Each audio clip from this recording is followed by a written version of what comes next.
I tell you a story. There was this woman. Before I continue, I'd like to welcome you to this channel. If today is your first time or this is your first time of coming here, please do not forget to subscribe, like this video, and share it with your friends. Welcome to this week's edition of your weekly episode of Outside the Box with Father Sonny Ogom. The story I was talking about, there was this woman. She worships in a parish, and one day she called the parish priest. She called the priest and said, "Father, my daughter has refused to eat for 3 days, 3 good days." You know, initially the priest took it as if it was a joke. He just made a joke out of it and said, "Well, if she's not eating, then bring the food to me, I will eat." The woman now continued her story that her daughter has not been eating for 3 days, and she's touched and she was crying on the phone. Since this is a family that the priest knows very well, the priest said, "Okay, madam, it's okay. Calm down and then try and come to my office with your daughter. I would like to see both of you." On the day this priest expected them to come, they came. They actually came, and they came to the office. The mother spoke first. She told the priest how she's so sad and feeling bad that for 3 days her daughter has refused to eat in the house.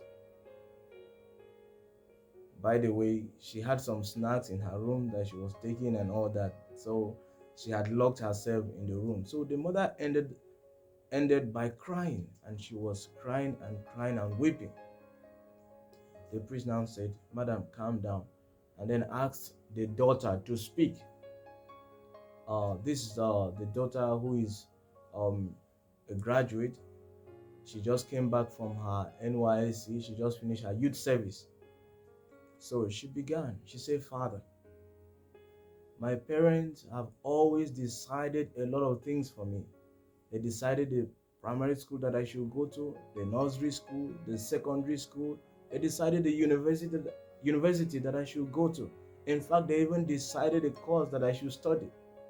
I just came back from NYC where I finished my youth service. And the next thing they are putting on my desk or putting on my head is to go and begin doing masters. Which I don't want. This is not what I want for my life." And she was crying and weeping, and the mother joined her to cry. It became as if they were forming a choir for cry. Anyway, joke aside, they were crying. The priest asked them to calm down. Now the priest now asked the young lady, "What do you want?" She said, "Well, Father, this is what I really want for myself. I want to go into cake business, catering business. I want to do cake, do all these decorations and so on. I've learned a little bit about it." Then the priest now asked her, "Okay, you learned a little bit, you want to learn more?" She said, "Yes." "How long will it take you to learn more?" She said, 6 months. She needs 6 months. And then the priest turned to the mother and asked, "Will you allow your daughter to go and study how to make cake and do cake and all of that? Are you prepared to support her?" At that point, the woman calmed down, and then she said, "Well, Father, I'm ready. I will support her if that is what she wants for herself." She went ahead, supported her. She did a 6-month training. After that, she has established a cake business, and she's doing well. She's established a big office, and she's really doing very well. And now that brings me to the point I want to make this today. How ready are we to listen to ourselves? How ready are you to listen to your wife, to your husband, to your children? We live in a world where everybody wants to speak. Everybody wants to say their mind. But the question is this: are we also ready to hear the mind of others, to hear other people say their own mind? You are in a relationship with someone. You are married to someone. How much can you listen? How much have you been listening? Oftentimes, the things that make us run into a lot of trouble is because we fail, we refuse, we don't even want to listen. It takes hard work to listen. And mind you, in listening, that does not mean you're going to hear everything that will appeal to you or that will be pleasant to your ears.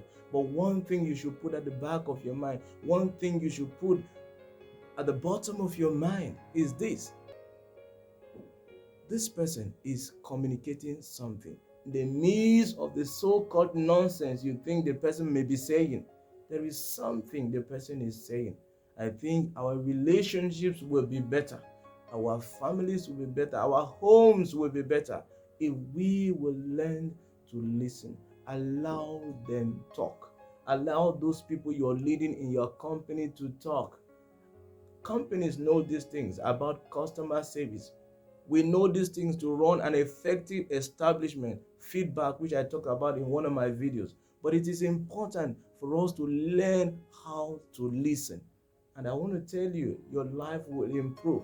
Your relationships will be better if you will learn to listen. And you will deal better. You work better with your children if you learn to listen. Teach them to say their mind. It is only when people talk that you will know where to correct them or where to assist them or where to be there for them. And I want to leave you finally with this. If you must make any meaningful progress in your life, you must learn to listen to those around you. Many of them have the solution to the challenges and the issues that you are facing. Till I see you in the next video, keep living the inspired life. And if you have not subscribed to this channel, please subscribe. Hit the like button for this video and share this video. God bless you.